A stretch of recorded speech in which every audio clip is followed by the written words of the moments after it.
Sean todos bienvenidos. Hoy trataremos un tema de mucho interés, el dolor crónico central. Trataremos varios aspectos, definiciones, fisiopatología, algunas patologías en concreto hablaremos y la oferta de tratamiento farmacológico e intervencionista. Un saludo a todos.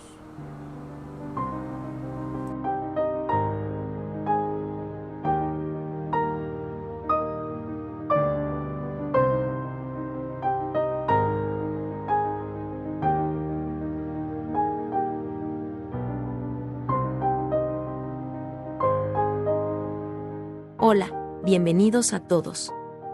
Los saluda Amelia. Este es tu espacio informativo de medicina del dolor. Hoy tenemos el gusto de conversar con el Dr. Luis Carlos Imaz Navarro, especialista en medicina intervencionista del dolor. Dr. Imaz, por favor cuéntenos, ¿qué es el dolor central y cuál es su epidemiología? Muy buenas a todos, un gusto saludarlos. Gracias Amelia por la presentación.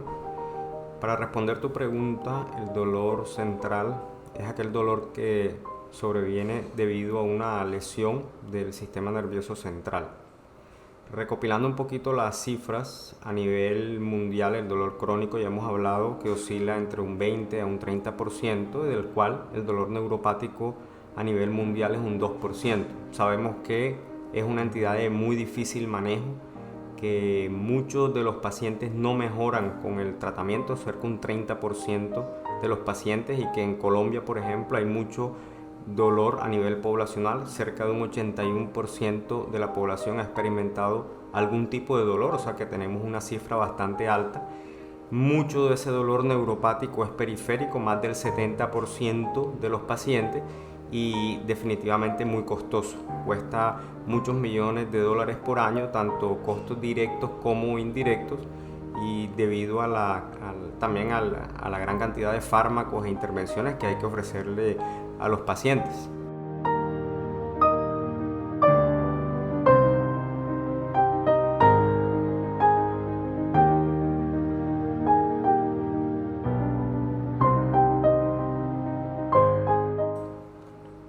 Y aquí vemos que hay una prevalencia del dolor crónico central a nivel global entre un 7 a un 10% de los pacientes. Vemos que son varias las patologías que pueden generar este dolor crónico a nivel central, y aquí, bueno, importa el tamaño, importa la lesión, pero importa mucho dónde es la lesión, la ubicación de la lesión. No es lo mismo una lesión en otro lado que en el tálamo, por ejemplo. Vemos que hay una sensibilización y hay una respuesta exagerada al procesamiento del dolor. Entonces vemos respuestas muy desproporcionadas en estos casos de dolor central. Entonces recordemos que hay una lista larga de patologías que pudieran desarrollar este tipo de dolor.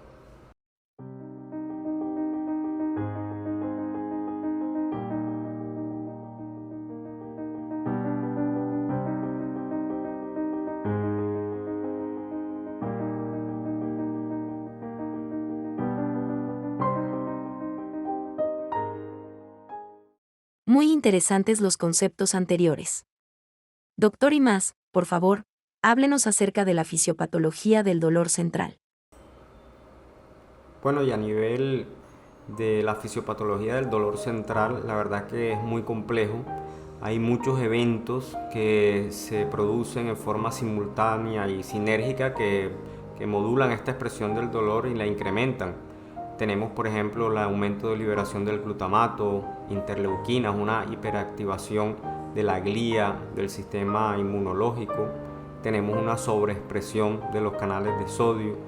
Vemos también que hay un cambio, una plasticidad a nivel central, medular y periférico, una reorganización neural. Entonces vemos múltiples eventos que conducen a que la sensibilización central y periférica se prolongue en el tiempo y que generen respuestas desproporcionadas de dolor cuando se presentan estas patologías de dolor central. Y aquí la complejidad de su manejo, de su tratamiento, y la necesidad de abordar múltiples estrategias para atacar este tipo de dolor desde diferentes ángulos.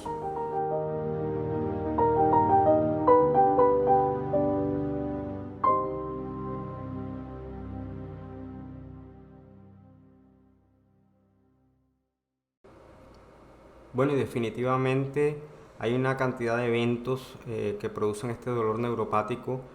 Como mencionábamos anteriormente, proliferan también muchas dendritas a nivel de las láminas interneurales, a nivel medular.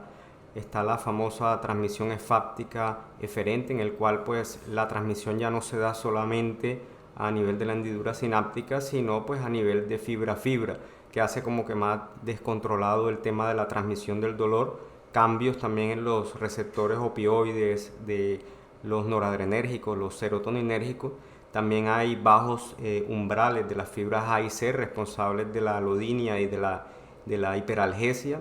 También hay una tormenta de glutamato que hace que esas neuronas inhibidoras pues fallezcan, y pues las neuronas de amplio rango dinámico pues también se ven involucradas en estas transmisiones erráticas de dolor que ocurren en el dolor central.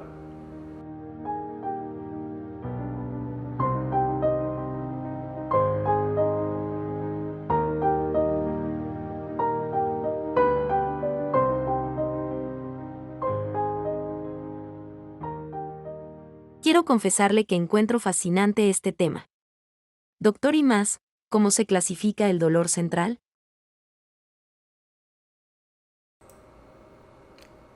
Bueno, el dolor neuropático central lo podríamos clasificar según si es posible, probable o definitivo. A ver, me explico. Digamos que el dolor se lo refiere el paciente como un dolor de pronto en calcetín, que ocurre con calambre, quemazón, ardor y calor, y que encima el paciente pues tiene una diabetes y si investiga bien pues tiene un mal control de su diabetes. Vemos que el paciente ahí tiene una historia y refiere una semiología orientativa hacia un tipo de dolor neuropático. Aquí vemos que el dolor es posible. Vemos que este dolor neuropático sería probable si encima le hacemos pruebas ya clínicas a nivel del consultorio, en el cual pues de pronto evidenciemos una alodinia, una hiperalgesia a nivel de la zona referida o en las dermatomas referidos por el paciente, que concuerdan con este tipo de dolor. Aquí hablaríamos que el dolor es probablemente neuropático. Y ahí lo llevaríamos hacia un definitivo dolor neuropático, como en la última publicación de clasificación del dolor neuropático de Pain 2016-2017 lo dicen. Ya sería un dolor neuropático que uno lo confirma con un estudio. Por ejemplo, pensemos en una resonancia magnética que confirma una compresión a nivel del ganglio de la raíz dorsal en un dolor neuropático que el paciente lo refiere como radicular, por ejemplo, o en este caso que le hagamos una electroconducción y el colega nos reporta una posible neuropatía en el territorio antes descrito con sus características propias. Ahí diríamos que el dolor neuropático ya sería pues definitivo si lo confirmamos con un estudio. Vemos que en la revisión de Pain nos habla de que no todos los dolores neuropáticos pueden ser llevados hacia el campo de definitivo. Muchos de ellos quedan en dolor neuropático probable. Y muchos de ellos también hay que hacer la claridad y la salvedad de que se solapan con el dolor nociceptivo. Piensen en ese paciente que tuvo un ACV y tiene una hemiplegia y lleva X cantidad de tiempo con el hombro luxado, con el hombro caído. Vemos una disfunción de la articulación de la cintura escapular, en la cual pues va a generar obviamente una distracción de los tendones, pues la luxación o la subluxación de la cápsula con su deterioro de la articulación y un dolor nociceptivo agregado al dolor neuropático. También debemos tener en cuenta la clasificación del dolor neuropático localizado, en el cual pues tiene estas características anteriores y lo vemos con el test de screening que se ven en la diapositiva. Y adicional, la localización no va más allá del tamaño de una hoja A4. Ahí diríamos que ya entraría en el campo del dolor neuropático localizado y que, bueno, y que tendríamos también unas estrategias terapéuticas propias para este tipo de dolor.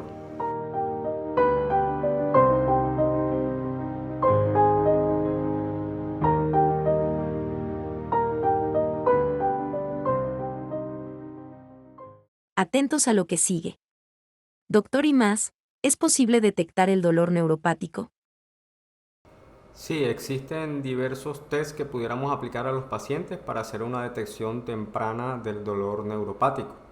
Por ejemplo, el test de DN4, en el cual explora puntuaciones de 0 a 10, el punto de corte es 3, por encima de 3 hay una posibilidad de dolor neuropático y por debajo de 3 ya se podría empezar a descartar esta entidad. Tiene una sensibilidad y una especificidad mayor del 80% y es de muy fácil aplicación en la consulta, no debe tardar más de 5 minutos en aplicarse y comenta pues lo que el paciente nos dice, lo que nos refiere, su semiología y lo que yo encuentro en el examen físico del paciente. Ahí yo le hago una serie de test y veo si son concordantes y a esas acciones se les van dando puntuación.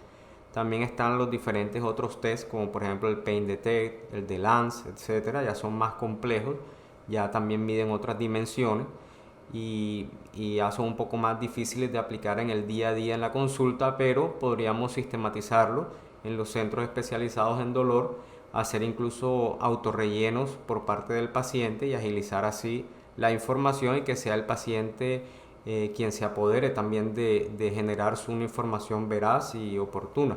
Entonces, pues sí que tenemos esta disponibilidad de realizar este tipo de test a nivel de la consulta. Profundicemos en el tema. Doctor y más, por favor háblenos de la modulación del glutamato. Bueno, la verdad que este sistema modulador de glutamato es altamente especializado y muy complejo. Para que más o menos se hagan una idea, esto es una interacción neurona-neurona y célula glial y su entorno, en el cual hay un balance muy fino entre la producción, el acople, el retiro y la reutilización de este neurotransmisor principalmente excitador, que es el glutamato, interaccionando a través de los diversos receptores ionotrópicos como el NMDA y el AMPA, que son los que haremos como más referencia a este tipo de evento. Aquí vemos que hay una mayor disposición en algunos casos, en algunos tipos de enfermedades donde de pronto las células gliales no retiran en forma óptima este glutamato, se acumula en la hendidura. De pronto también hay situaciones en las cuales pues la reutilización decrece y no hay tanto glutamato disponible o incluso hay un exceso en su producción. Puede ser también que las neuronas postsinápticas pues tengan una sensibilidad aumentada a este neurotransmisor y respondan de manera exagerada. Vemos que, vemos que también este receptor NMDA tiene un cofactor que es el magnesio, que si sufre alguna alteración también puede verse pues este receptor su respuesta alterada al estímulo del glutamato. Vemos que con la repetida estimulación de los receptores AMPA y NMDA puede hacer que con sus complejos de unión con la cascada molecular interna de calmodulina y calcio veamos una sobreexpresión de receptores NMDA y AMPA en los cuales pues hay una mayor disposición de receptores a nivel postsináptico y con ya bajas cantidades de glutamato pues se consiguen respuestas mucho más exageradas de la despolarización celular. Entonces entendamos que aquí hay unos fenómenos también de plasticidad y de modulación de esta transmisión, este equilibrio, este sistema muy frágil, muy delicado, que con cualquier cambio o alteración puede generar unos comportamientos y unos fenotipos alterados en las células y obviamente pues en la expresión del dolor en este tipo de entidades. Vemos cómo finalmente hay unas nuevas interconexiones, como hablábamos en diapositivas anteriores, vemos que hay unos cambios también en la transmisión efáptica eferente, por ejemplo. Hay una proliferación de dendritas, hay una retroalimentación a través de estos receptores metabotrópicos y ionotrópicos que hemos hablado anteriormente, y vemos que el paciente pues tiene un dolor que en definitiva es complejo. Recordar que el dolor neuropático es complejo, en los cuales pues el procesamiento está alterado, hay una respuesta de sensibilización aumentada a este tipo de dolor, y vemos entonces que los pacientes pues son dolores que, como hablábamos en la epidemiología, tiene una prevalencia de este tipo de dolor central entre un 7 y un 10% de los pacientes, y de eso ya sabemos que posiblemente un 30 a un 40% de ellos no experimenten un alivio completo. Entonces, cuando veamos diagnósticos de patologías que posiblemente puedan generar dolor neuropático, por ejemplo, enfermedades neurodegenerativas, esclerosis múltiple, eventos cerebrovasculares, enfermedades metabólicas como la diabetes, pensemos también que el paciente per se tiene una entidad que es el dolor neuropático, en el cual pues está afectando severamente todos estos circuitos de transmisión. Se están viendo alterados estos acoples de neurotransmisión y receptor, y vemos que el paciente pues tiene una elevada carga de sufrimiento, y encima sabemos que un porcentaje elevado de ellos pues no va a responder en forma satisfactoria a los múltiples tratamientos. También entendamos que este dolor debe ser abordado con estrategias analgésicas interdisciplinarias y multimodales. Generalmente aquí los fármacos comúnmente utilizados como opioides y AINES, pues el alivio del dolor no es tan significativo, y debemos usar fármacos que tienen mecanismos alternativos, por ejemplo inhibidores duales de la recaptación de noradrenalina y serotonina, o inhibidores selectivos de la recaptación de noradrenalina, por ejemplo.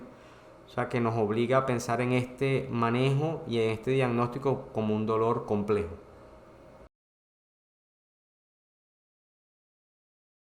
Otro tema importante a tratar es la sensibilización.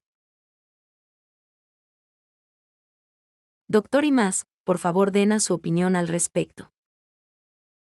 Bueno, veamos en este modelo de la Aplysia californica, en el cual es un modelo que a través de estímulos dolorosos y estímulos táctiles se pueden ver respuestas neurales específicas condicionadas, y también podríamos inferir de sistemas de plasticidad que orientarían hacia la hiperalgesia y la alodinia en este tipo de organismos que son de una neurología un tanto más simple, en los cuales pues solo ganglios a nivel abdominales y a través de unas pocas vías neurales rigen estas interconexiones a través de lo que es pues ese diafragma, esa cola y esas interconexiones que pues permiten evidenciar este tipo de respuestas.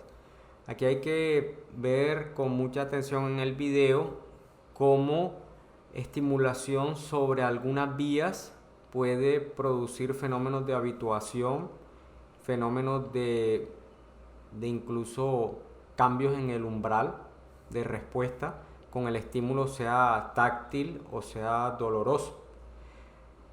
Hay un interés en el estudio en estos modelos de respuesta condicionada, respuesta moduladora, excitatoria, inhibidora, en las cuales pues nos permiten extrapolar hacia de pronto entidades más complejas de animales ya superiores o incluso el ser humano, y tener una idea ya más global de lo que ocurre a nivel ya de interconexiones en todo pues el trayecto ascendente y descendente neural de organismos superiores.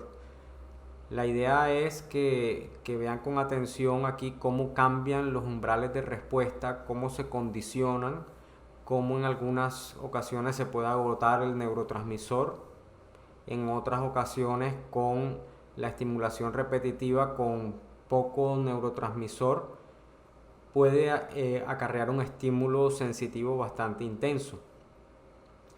Entonces, prestemos atención aquí a este sistema muy útil, muy fácil de entender, que nos da como que una idea global de lo que podría estar ocurriendo a nivel de organismos superiores.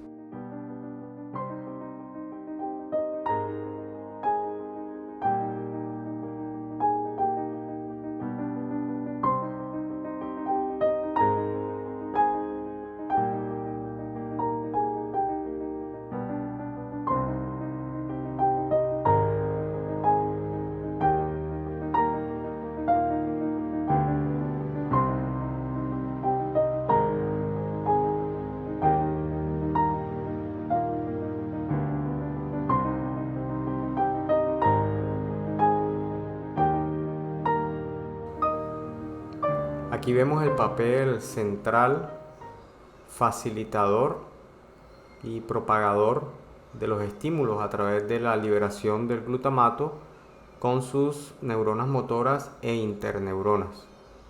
Estamos aquí reconociendo estas neuronas de segundo orden que en el ser humano estarían localizadas a nivel ya medular de las astas posteriores.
Aquí vemos un agotamiento en las vesículas sinápticas con los neurotransmisores excitatorios, en los cuales pues la reducción de la respuesta se da a pesar de similar estímulo.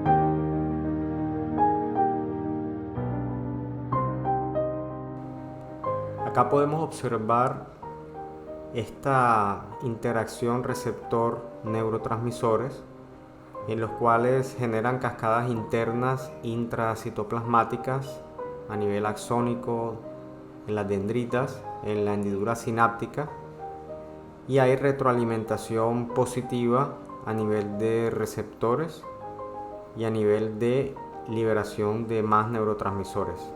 Aquí se exponen a nivel de la superficie de la membrana celular una cantidad mayor de receptores, en los cuales ya con disminución en los neurotransmisores disponibles incluso hay respuestas ampliadas de dolor.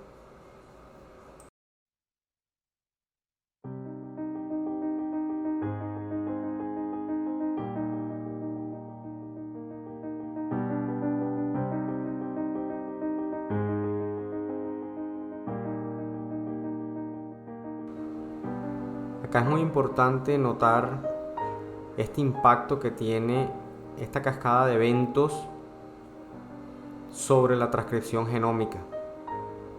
Vemos cambios epigenéticos en los cuales se modifica la estructura y el funcionamiento neural.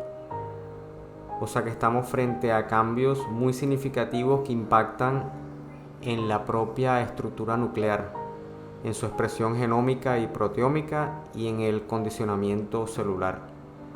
Vemos un claro ejemplo de plasticidad neural.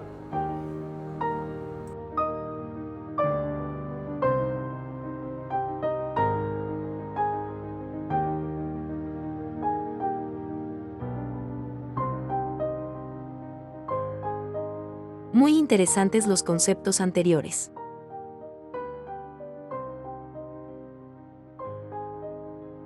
Ahora hablemos de la siguiente patología. Dolor central posterior a un accidente cerebrovascular.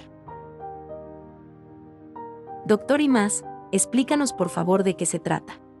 Amelia, en diapositivas anteriores hemos hablado que el dolor central es muchas veces mixto, o sea, conlleva la propia patología de daño neural a nivel central, y adicional pues tiene ese solapamiento con el dolor neuropático derivado de las múltiples entidades que conlleva a ese tipo de situación, por ejemplo de hemiplegia, de paraplegia, que la localización importa y mucho, donde sería el ACV, que el paciente pues tiene una semiología de dolor neuropático como hiperalgesia, alodinia, cambios en la percepción de la temperatura, y que el dolor o el manejo del dolor de este tipo de situaciones debe ser interdisciplinario, con un enfoque muy fuerte con la rehabilitación.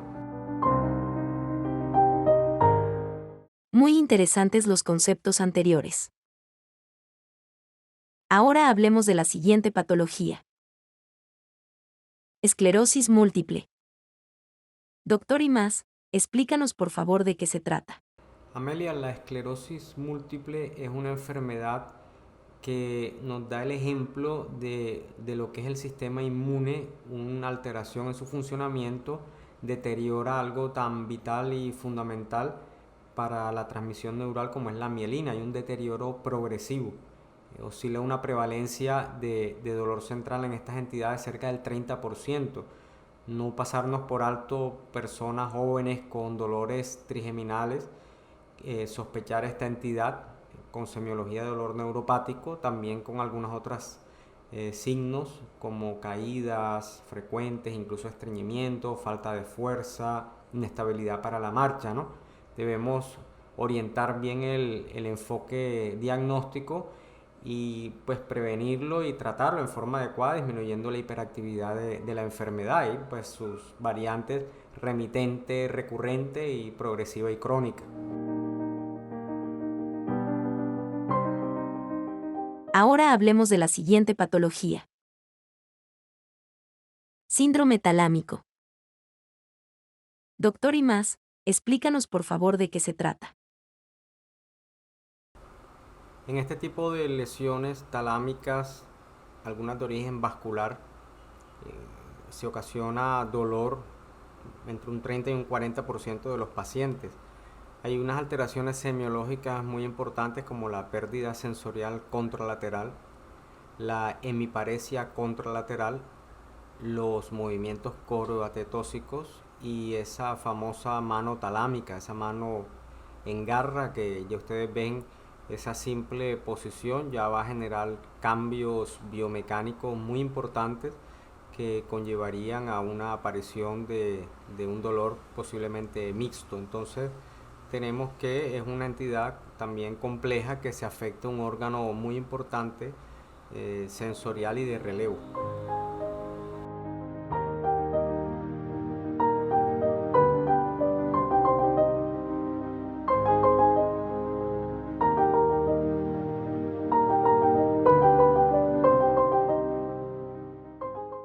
Atentos a lo que sigue. Doctor y más, háblenos acerca del tratamiento.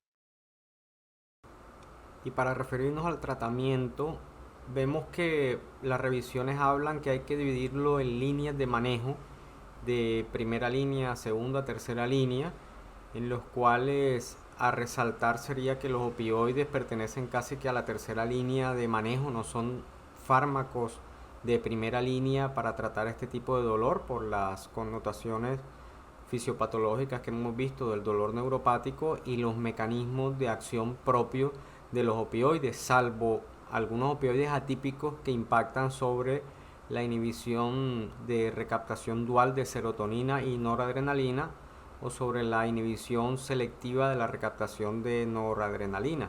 Entonces tendríamos unas líneas de tratamiento, por lo menos de primera línea, como la pregabalina, la gabapentina, con sus diferentes mecanismos de acción y efectos adversos, siguiendo por los anticonvulsivantes, antidepresivos duales, etc. También hay un papel a destacar de los cannabinoides que todavía hay mucho desarrollo en ese tipo de moléculas y pues los pacientes con una buena selección podrían también entrar a ser benéfico el tratamiento con este tipo de moléculas.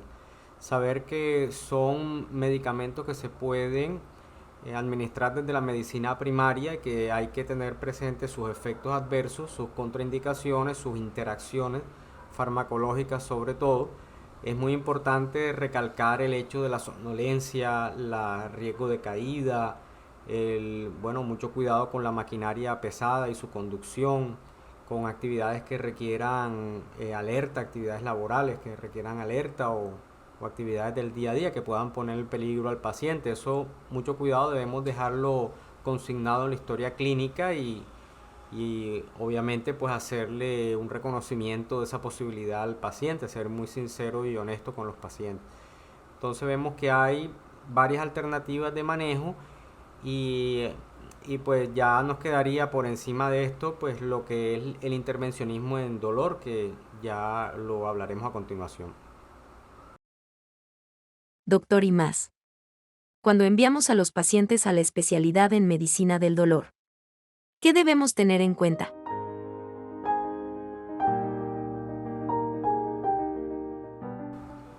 Aquí el mensaje sería que hay una amplia cartera de servicios que se podrían ofertar desde medicina intervencionista del dolor y cuidado paliativo, que se podrían adaptar en forma individualizada a cada paciente, no tenerlo como la último de lo último, sino como una parte que podríamos integrar en los manejos, que en algunos trabajos hablan incluso de en etapas iniciales para prevenir sensibilización central, plasticidad negativa, pues más complicaciones derivadas también por la polifarmacia sistémica que se utilice. Entonces, pues son técnicas de diferente, pues digamos, complejidad y complicaciones y riesgos que se podrían ir ofertando a los pacientes en el curso natural de su enfermedad para evaluar en forma diagnóstica y terapéutica qué impacto podría tener en el paciente.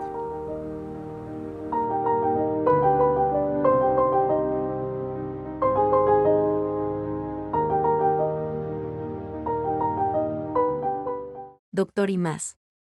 Coméntenos sus conclusiones.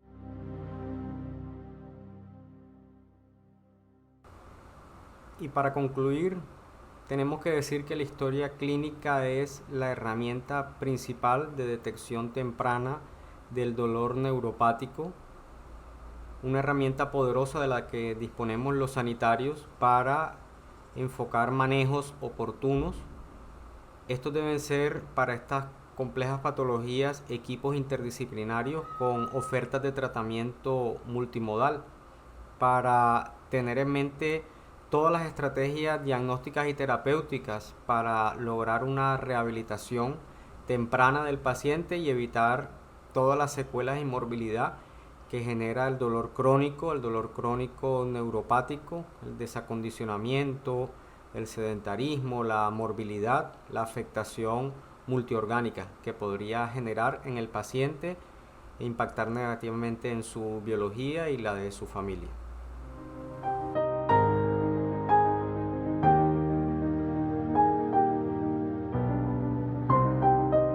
Un gusto poder compartir este espacio con el doctor y más.